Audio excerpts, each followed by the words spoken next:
గాజులు పువ్వులు కూడా తెస్తాము, అన్ని తెస్తామమ్మా. నిన్న రేవంత్ రెడ్డి ఏం చేసిండంటే, నేను ఫ్రీ బస్సు పెట్టినా, నువ్వు ఏంది 6 గ్యారంటీలు అమలు చేసినా, నువ్వేం చేస్తున్నావు కేటీఆర్, నువ్వు చీర కట్టుకొని బస్సులు ఎక్కువ అని అంటుండు. ఇది నేను చెప్తున్నా, మేము ప్రజలను చెప్తున్నాము. ఇదే చీర ఇదే గాజులు రేవంత్ రెడ్డికి ఇస్తాము. ఒక్కసారి బస్సు ఎక్కమాను కొట్టుక సచ్చుతుర్రు. కండక్టర్ డ్రైవర్ మేము ఎక్కితే మేము ఇగో 5 మంది 6 మంది ఎర్రవరం పోతే మమ్మల్ని మధ్యలో దించేసిర్రు. మీ ఫ్రీ బస్ అమ్మా, మీరు టికెట్ లేదు తొక్కలేదు, మీరు దిగేది అనేసి మమ్మల్ని దించేసిర్రు. నిన్ను ఎవడు పెట్టమన్నాడు? నిన్ను మేము పెట్టమన్నామా? మాకు పైసలు గతిలేవా? 10 రూపాయలు పెట్టి మేము బస్సు ఎక్కలేమా? నువ్వు చేసే గ్యారంటీలు చెయ్యి. నిన్ను గెలిపించి ఊర్లల్లో వాళ్ళ నెత్తులు చేయి పెట్టుకొని రోడ్ల మీద పొలాల నడి రోడ్డు మీద నడి పొలాలలో కూర్చొని ఆత్మహత్య చేసుకుంటున్నారు.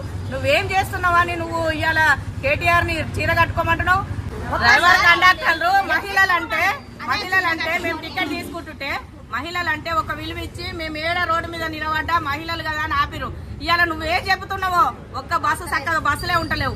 ఏదో 10 బస్సులలో ఒక 2 బస్సులను పంపిస్తున్నావు. ఆ 2 బస్సులలో ఆడు మహిళలను చూస్తే అసలే ఆపుతలేడు, మగవాళ్ళని చూస్తే ఆపుతుండు. మేము ఎవడు పెట్టమన్నా నిన్ను? నీ అయ్యా జాగిరా, మేము పెట్టమని అనలే నిన్ను. నువ్వురా, నువ్వు బస్సు ఎక్కువ ఒకసారి. నువ్వు బస్సు ఎక్కితే ఇవి పెట్టుకొని నువ్వే బస్సు ఎక్కు. నువ్వు సీఎం లెక్క కాదు, ఇవి పెట్టుకొని బస్సు ఎక్కు. గొడవలు కాకపోతే మేము కూడా రెడీ. నువ్వు ఏ దానికైనా మేము రెడీ.